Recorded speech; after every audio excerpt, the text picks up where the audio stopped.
नमस्कार, मैं नितेश उपाध्याय और आप देख रहे हैं जनभारत टीवी। इस समय हम उपस्थित है भदोही में। आपको बता दें कि यहाँ के प्रमुख अगर हम बात करें प्रसिद्ध योगाचार्य विजय श्रीवास्तव जी हैं, जो कि पूरे देश में योग और अपने संस्कृति के माध्यम से अपने देश की सेवा करते हुए आज लोगों को जागरूक कर रहे हैं। और जहाँ पे आप देख सकते हैं आज युवा पीढ़ी जो है एक पतन के रास्ते पे जा रही है, वहीं दूसरी ओर विजय श्रीवास्तव जैसे जो प्रसिद्ध योगाचार्य हैं और देश की सेवा में लगे हुए हैं, उनके द्वारा मार्गदर्शन भी किया जा रहा है। आज इसी क्रम में जैसा कि आपको बता दें कि अंतर्राष्ट्रीय योग दिवस आ रहा है, इसी क्रम में आज हम जुड़ेंगे और जानेंगे कि योग के क्या लाभ हैं, योग करने से हमारा क्या होता है और जो डिप्रेशन का कारण है उसको तमाम प्रश्नों को लेकर के आपके सामने आए हुए हैं। और हम जैसा कि समाज में मार्गदर्शन के रूप में विजय श्रीवास्तव जी है, एक आदरणीय एक आदर्श महापुरुष के रूप में इनके बारे में अगर जितनी भी प्रशंसा की जाए उतना ही कम है। आइए हम जुड़ते हैं। स्वागत है सर आपका चैनल में। आज जैसा कि अंतर्राष्ट्रीय योग दिवस भी आ रहा है और योग जो कि भारत सरकार के द्वारा भी लोगों को जागरूक किया जा रहा है, योग के माध्यम से लोगों को स्वस्थ रहने के लिए बताया जा रहा है, तो आप क्या कहना चाहेंगे अंतर्राष्ट्रीय योग दिवस पर? देखिए, योग अनंत का दर्शन है तथा परम स्वास्थ्य का विज्ञान है जी। अगर हम योग के अर्थ पर जाएं कि योग शब्द का अर्थ क्या है, तो योग का अर्थ हुआ किसी चीज़ को जोड़ना, आत्मा से परमात्मा को जोड़ने की प्रक्रिया योग है। आज हम भले ही स्वास्थ्य लाभ के लिए योग का आनंद ले रहे हैं या योग कर रहे हैं, लेकिन योग का, जैसे कि आपने पूछा कि योग के लाभ क्या है, तो योग का जैसे आज वर्तमान समय में लोग क्या कर रहे हैं, असाध्य बीमारियों से ग्रसित हो रहे हैं, एलोपैथ की दवाओं से दूर भाग रहे हैं, तो ऐसे में वो योग की शरण में आ रहे हैं। हम लोग भी कहते हैं कि योगम शरणम गच्छामि, योग की शरण में जाइए, जैसे गौतम बुद्ध ने कहा बुद्धम शरणम गच्छामि, लेकिन हम लोग कहते हैं योगम शरणम गच्छामि, योग की शरण में आइए। तो इसलिए कहते हैं कि योग से हमारा शारीरिक लाभ तो होता ही है, शारीरिक लाभ के साथ साथ मानसिक लाभ, आध्यात्मिक लाभ, हम ये कह सकते हैं कि हमारा चतुर्दिक लाभ होता है योग से। मन भी हमारा स्वस्थ, तन भी स्वस्थ। मन तो स्वस्थ हो रहा है तो मन का स्वामी क्या है? आत्मा। आत्मा भी प्रसन्न रहेगी। तो योग से हमारा बहुमुखी विकास होगा। जहाँ तक योग के तात्पर्य की आपने बात किया, योग का अर्थ की बात आपने किया, तो योग का अगर हम वैदिक परंपरा के हिसाब से देखते हैं तो योग बीज का मैंने अध्ययन किया एक बार। योग बीज में भगवान शिव और पार्वती के संवाद हैं। तो माता पार्वती ने भगवान शिव से पूछा कि ये योग क्या है, ये आप ऐसे बैठे रहते हैं ध्यानस्थ माने आँख बंद करके, और तो उन्होंने कहा मैं योगमय रहता हूँ। तो ये हुआ कि योगमय क्या है, ये योगमय से क्या मतलब है? तो उन्होंने बताया कि ज्ञान निष्ठो विरक्तो व धर्मोज्ञपि जितेंद्रिय बिना योगेन देवपि न मोक्षम लभते प्रिय। माने मनुष्य कितना भी बड़ा ज्ञानी क्यों ना हो, निष्ठावान क्यों ना हो, विरक्त क्यों ना हो, धर्मोज्ञपि धर्म को जानने वाला क्यों ना हो, जितेंद्रिय इंद्रियों को जीत लेने वाला ही क्यों ना हो, यहाँ तक कि बिना योगेन देवपि बिना योग के देवताओं को भी न मोक्षम लभते प्रिय, मोक्ष नहीं मिल सकता। प्रिय शब्द पार्वती जी के लिए आया। उसके बाद के कालखंड में अगर आप आते हैं, गरुड़ पुराण में आप आ जाइए। गरुड़ पुराण में कहा गया है भवतापेन तप्तानाम योगो ही परमौषधम, संसार के ताप से तपे हुए व्यक्ति के लिए योग परम औषधि है। और उसके बाद के कालखंड में आइए, 5200 साल पूर्व, 5300 साल के लगभग हो रहा है, भगवान कृष्ण ने अर्जुन को गीता का उपदेश देते हुए कहा योग कर्मशु कौशलम, कर्म की कुशलता का नाम योग है। हम किसी भी, अगर हम योग करते हैं या योगी हैं, तो हम किसी भी कार्य को करते हैं तो कुशलता पूर्वक संपन्न होगा अगर हम योगी हैं। तो आपने सर बहुत ही और विस्तृत, इसमें 2 कड़ी और छूट गई। अगर और नज़दीक के कालखंड में आधुनिक योग में अगर हम आ जाते हैं तो आज से 2300 ईसा पूर्व, 2300 वर्ष पहले, माने 300 ईसा पूर्व की बात, महर्षि पतंजलि ने लिखा, पतंजलि योग सूत्र में समाधिपाद अध्याय है उनका, उसमें उन्होंने लिखा योगस्य चित्तवृत्ति निरोधः, योग के द्वारा चित्त के अंदर की वृत्तियों पर, बुराइयों पर कंट्रोल किया जा सकता है, नियंत्रण, निरोध, पाबंदी लगाई जा सकती है। तो कहने का तात्पर्य योग एक ऐसा विज्ञान है जिससे मनुष्य का सर्वांगीण विकास होता है। आज सर युवा पीढ़ी अगर हम देखें तो काफ़ी युवा ही पीढ़ी नहीं, तमाम ऐसे व्यक्ति हैं जो कि आज डिप्रेशन के शिकार हो रहे हैं। तो डिप्रेशन के शिकार होने का कारण क्या है और हम कैसे इससे अपने आप को सुरक्षित रख सकें, इसके लिए आप मार्गदर्शन करें। देखिए, डिप्रेशन परिस्थिति जन्य होता है। जी डिप्रेशन आज की चीज़ नहीं है। जैसा कि आपने कहा कि आज, आपको मैं एक प्राचीन उदाहरण देना चाहता हूँ, त्रेता युग का। महाराज दशरथ की मृत्यु डिप्रेशन में हुई थी। राजा दशरथ की मृत्यु डिप्रेशन में हुई, राम के वियोग में। जी अगर त्रेता युग की बात करते हैं, आप द्वापर में आ जाइए।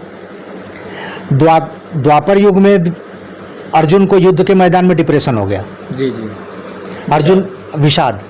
अर्जुन ने देखा कि मुझे अपने ही बंधु बांधवों की हत्या करना है। कोई मेरे इसमें चाचा है, तो कोई मेरा ताऊ है, तो कोई मेरा भतीजा है, तो कोई भांजा है, कोई बहनोई है, तो कोई साला है, यहाँ तक कि पितामह हैं, गुरु हैं। इन लोगों की हत्या मैं करूँगा, और इनकी हत्या करने के बाद मैं विजय को प्राप्त करूँगा। जब मैं जीतूँगा, जीत तो जाऊँगा, राजा भी बनूँगा, लेकिन आने वाली पीढ़ी हजारों वर्ष तक मुझे गालियाँ देंगी कि अपने ही बंधु बांधवों की हत्या करके यह राजा बना। जब भगवान श्री कृष्ण ने यह देखा अर्जुन को कि ये तो युद्ध को बिना लड़े ही हार जाएगा लग रहा है, ये तो अवसाद में चला गया, विषाद में चला गया। तो क्या है अवसाद विषाद? वही डिप्रेशन ही तो है, वही एंजाइटी डिप्रेशन। तो उसमें जब अर्जुन को भगवान कृष्ण ने देखा कि ये तो बिना युद्ध को लड़े ही हार जाएगा, तो भगवान कृष्ण ने अर्जुन को उस समय उपदेश देते हुए कहा कि जिसे तू यहाँ मारने के लिए आया है, वो मेरे हाथों कभी न कभी किसी न किसी रूप में मारे जा चुके हैं। कभी रावण के रूप में, कभी कंस के रूप में। हाँ, तमाम आतताइयों को, अत्याचारियों को का वध मैंने किया है किसी न किसी रूप में। तो कहने का तात्पर्य है कि अर्जुन को उस विषाद से बाहर लाने के लिए भगवान कृष्ण ने कहा कि तुझमें इतनी क्षमता नहीं कि तुम इतने सूरवीरों को और इसको मार सकेगा। ये मैं मरवाऊंगा तुझे निमित्त बनाकर, और व्यर्थ की चिंता छोड़, इस विषाद से बाहर आ और मेरा ध्यान कर, मेडिटेशन। वहाँ भगवान श्री कृष्ण ने अर्जुन को उपदेश देते हुए कहा कि तू मेरा ध्यान कर, और उस समय उन्होंने विराट स्वरूप अपना भगवान श्री कृष्ण ने दिखाया और अर्जुन को ध्यान कराया उस अपने विराट स्वरूप का। समय के चक्र को रोक दिया और अपना ध्यान, उनको ध्यान कराकर अर्जुन को विषाद से बाहर निकाला। तो आज जो आपका प्रश्न है कि इस डिप्रेशन से कैसे हमारी युवा पीढ़ी बाहर आ सकती है, तो उसके लिए सबसे प्रमुख है मेडिटेशन, ध्यान। वो ध्यान करें। आज मेरे पास भी आते हैं, फॉरेनर्स आते हैं, वो केवल हिंदुस्तान आते हैं योग के आसन सीखने नहीं, वो ध्यान की प्रक्रिया को सीखने आते हैं, योग के रहस्यों को सीखने आते हैं। योग में बहुत से सूक्ष्म क्रियाएं हैं, कटकर्म है, परकाया प्रवेश है, कुंडलिनी जागरण है। ये सब चीज़ योग के गूढ़ रहस्य हैं। और जहाँ तक आपने पूछा कि हम अपनी युवा पीढ़ी को कैसे संभालें, तो देखिए, मैंने तो ये देखा है और मैंने बहुत लोगों के साथ ये भी किया है कि आज की युवा पीढ़ी नशा की तरफ भाग रही है। बिल्कुल। तो उन नशा की तरफ से हमें वापस लाने के लिए उन युवा पीढ़ी को सबसे सशक्त माध्यम योग है। और योग के जो 8 अंग हैं, अगर हम उनको क्रमशः फॉलो करते हैं तो निश्चित ही हमारे सारी बीमारियां ठीक हो जाती हैं। हमारे जितने भी बुरी आदतें हैं, बैड हैबिट्स हैं, सब धीरे धीरे छूट जाता है और व्यक्ति अपने कार्यों के साथ साथ, अपनी जिम्मेदारियों के साथ साथ उसके अंदर आध्यात्मिकता के भाव आते हैं, आध्यात्मिक गुण भी जागृत होते हैं। अब योग के वो 8 अंग क्या हैं? जैसे यम, नियम, आसन, प्राणायाम, प्रत्याहार, धारणा, ध्यान और समाधि। ये योग के 8 अंग हैं। यम नियम जैसे चोरी न करना, झूठ न बोलना, हत्या न करना, वृद्धों की सेवा करना, पेड़ पौधों को पानी देना, पशुओं को चारा देना, पक्षियों को दाना देना, ये सब यम नियम के अंतर्गत सारे आ जाते हैं जी। उसके बाद आसन, योग का तीसरा महत्वपूर्ण अंग है आसन। आसन करने से हमारे शरीर में जो 5 कोष हैं, अन्नमय कोष, प्राणमय कोष, मनोमय कोष, ज्ञानमय कोष और आनंदमय कोष। योगासन डेली हमें करना चाहिए सर, इसका मतलब अगर हाँ, बिल्कुल। योग हमारे जीवन का जैसे डेली रूटीन में होना चाहिए। जैसे हम कहते हैं ना कि आपकी दिनचर्या क्या है, तो हम कहते हैं कि सुबह उठते हैं, शौच जाते हैं, स्नान करते हैं, मंजन करते हैं, फिर नाश्ता करते हैं, फिर भोजन करते हैं, फिर काम पर जाते हैं, फिर आते हैं शाम को। तो उसी प्रकार योग अगर हमारी दिनचर्या में अगर हम इसे शामिल कर दें, तो मैं ये दावे के साथ कहता हूँ, आज मेरी अवस्था 60 साल हो गई।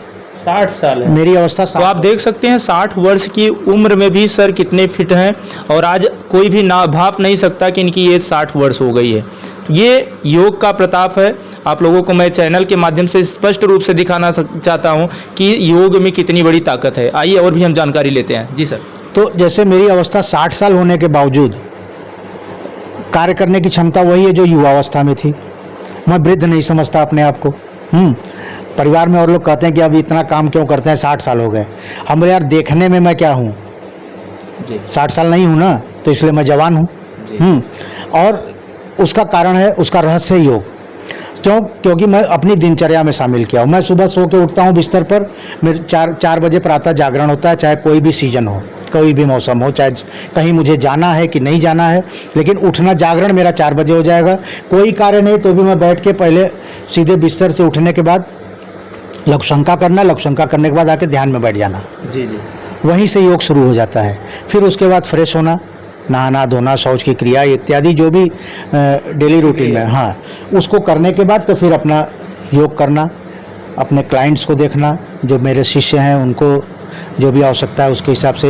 लेकिन कहने का तात्पर्य है कि योग को अपनी दिनचर्या में आप शामिल कर दें। जैसे आप से अगर कोई पूछे कि आपकी दिनचर्या क्या है, तो सीधे ये कह सकते हैं कि फ्रेश होने के बाद मैं योग करता हूँ, योग करने के बाद ही कोई काम करता हूँ। उससे होता क्या है कि सुबह सुबह एक तो शुद्ध ऑक्सीजन मिलता है हमें, पूरी तरह से बॉडी एनर्जेटिक हो जाती है। हम प्राणायाम के माध्यम से बाहर से ऑक्सीजन इकट्ठा कर लेते हैं शरीर के लिए।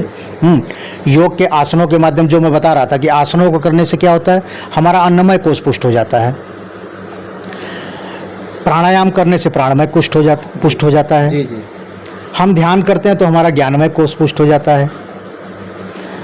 मनोमय कोष, माने जो हमने 5 कोष की बात किया, अन्नमय कोष, प्राणमय कोष, मनोमय कोष, ज्ञानमय कोष और आनंदमय कोष। आनंदमय कोष क्या है? जब हम पूरी तरह से स्वस्थ रहते हैं, कोई तनाव नहीं हमारे ऊपर, कोई दबाव नहीं, हम एकदम सुख का जीवन जी रहे हैं। गीता में आया है, भगवान कृष्ण से अर्जुन ने जब पूछा कि प्रभु ये समाधि क्या है, तो भगवान कृष्ण ने कहा सुख दुखे समय कृत्वा। जब मनुष्य सुख और दुख में समान हो जाता है वही समाधि है। सम माने बराबर, धी माने बुद्धि। जब सुख और दुख में हमारी बुद्धि बराबर हो जाती है तो समाधि। कोई भी परिस्थिति आए अपने आप को उसमें संतुलित रखें। हाँ जी। तो वो कैसे संभव है? योग से। आज योग की प्रेरणा, योग तो अनादिकाल से चली आ रही परंपरा है। जी जी। ये कोई नई चीज नहीं है, लेकिन इसका हम सबसे ज़्यादा श्रेय देते हैं हमारे देश के यशस्वी प्रधानमंत्री माननीय नरेंद्र भाई मोदी जी को। इनको हम इसलिए श्रेय देना चाहते हैं क्योंकि इनकी प्रेरणा से जी जी आज पूरे विश्व में 200 से ज़्यादा देश इसे फॉलो कर रहे हैं। अंतर्राष्ट्रीय योग दिवस मनाया जाने अंतर्राष्ट्रीय योग दिवस मनाया जाने लगा। तो हम सबसे ज़्यादा श्रेय उनको देते हैं, मोदी जी को, कि आज इनके माध्यम से विश्व भर में लोग योग के प्रति जागरूक हो गए। उसी का परिणाम है कि आज अंतर्राष्ट्रीय योग दिवस को विश्व स्वास्थ्य संगठन ने मान्यता दिया और सबने मान्यता दिया। कहने का तात्पर्य है कि व्यक्ति अगर योगमय हो जाता है तो धीरे धीरे तो वो निरोग रहेगा, दवाओं की आवश्यकता नहीं पड़ेगी। आखिरी प्रश्न सर कि 21 तारीख को जैसा कि योग दिवस है, तो आपके द्वारा कहाँ पे कार्यक्रम संचालित होगा और कितने बजे का समय रहेगा, लोगों को भी पता चल जाए कि जो यहाँ पे इसका लाभ ले सके, क्या कहेंगे आप? देखिए 21 जून को मैं आज विगत 8 वर्षों से ये जो योग की परंपरा चली आ रही है विश्व योग दिवस की, तो इस विश्व योग दिवस की परंपरा में योग संजीवनी ट्रस्ट के माध्यम से हम लोग ये योग का कार्यक्रम कराते हैं। और योग संजीवनी ट्रस्ट रामलीला मैदान अपने नगर के दरोपुर मर्याद पट्टी में स्थित है, हाँ भदोई में। और 8 वर्षों से ये हो रहा है और इस वर्ष भी होगा। कोरोना काल में योग के जो गवर्नमेंट का प्रोटोकॉल था उसके अनुसार ऑनलाइन योग कराना था, लेकिन उस कालखंड में भी योग संजीवनी ट्रस्ट ने कोरोना काल में भी प्रशासन से अनुमति लेकर उस समय के माननीय एसडीएम आशीष मिश्रा जी थे, उनको वहां बुलवाकर उनके हाथ से कोरोना के लिए हम लोगों ने इम्यून सिस्टम को बढ़ाने के लिए अपने द्वारा स्वयं मैंने बनाया था उन दवाओं को, और करीब 2 क्विंटल दवाओं का निःशुल्क वितरण समाज में किया। और दरोपुर में कार्यक्रम ये है रामलीला मैदान में, प्रातः 5:30 बजे से 7:30 बजे तक चलेगा, जिसमें नगर के गणमान्य लोगों के साथ हमारे जनप्रतिनिधि, पूर्व प्रतिनिधि और जैसे चेयरमैन हैं, नगर के जिला पंचायत अध्यक्ष हैं, उपस्थिति रहेगी। उनकी उपस्थिति रहेगी।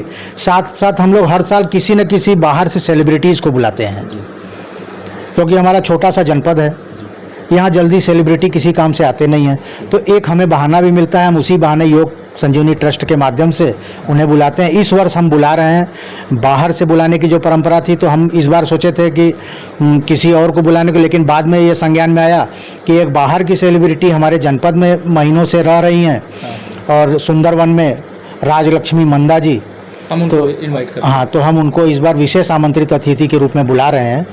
और मैं भदोही की जनता से यह निवेदन करूंगा कि अगर इस चैनल के माध्यम से अगर वो मुझे सुन पा रहे हो तो मेरा आग्रह है कि वो आएँ और स्वास्थ्य लाभ की दृष्टि से, अपने परिवार के कल्याण की दृष्टि से, स्वास्थ्य के प्रति सचेत होते हुए इस कार्यक्रम में अवश्य आएँ और कुछ न कुछ सीखें। और कुछ सीखेंगे, जरूरी नहीं कि अगर आपके पास 1 घंटे का समय नहीं है, आधे घंटे का समय नहीं है, आप अपनी दिनचर्या में योग को 5 मिनट के लिए भी अगर लागू करेंगे, जब आपको इसका आनंद मिलने लगेगा तो उस परमानंद को प्राप्त करने के लिए आप स्वतः ही 1 घंटा समय देंगे, आधा घंटा समय देंगे। हाँ, वो स्वाभाविक प्रक्रिया हो जाएगी। इसलिए आप लोगों से, सभी लोगों से आग्रह है, मेरा करबद्ध निवेदन है कि आप योग से जुड़ें और 21 तारीख को, 21 जून दिन मंगलवार को नगर भदोही के रामलीला मैदान मर्याद पट्टी में अवश्य उपस्थित हों और स्वास्थ्य लाभ प्राप्त करें। धन्यवाद। जय हिंद, जय भारत। धन्यवाद दिया। तो आपने सुना यहाँ के प्रसिद्ध और पूरे भारत में योग का प्रचार करने वाले विजय कुमार श्रीवास्तव जी को, जिनके द्वारा आज लगातार योग के कार्य किए जा रहे हैं और आने वाले दिनों में भी ऐसे किए जाते रहेंगे। ऐसे तमाम योगी हैं जो हमारे देश के लिए अपने प्राणों को न्यौछावर कर रहे हैं, सेवा कर रहे हैं, समाज की सेवा कर रहे हैं और लोगों को और युवाओं को खास करके आज आगे बढ़ने का मौका दे रहे हैं। अपने आप को स्वस्थ रखें, डिप्रेशन से मुक्त रहें और यही मेन उद्देश्य है हमारा और हमारे चैनल का। नितेश उपाध्याय की रिपोर्ट।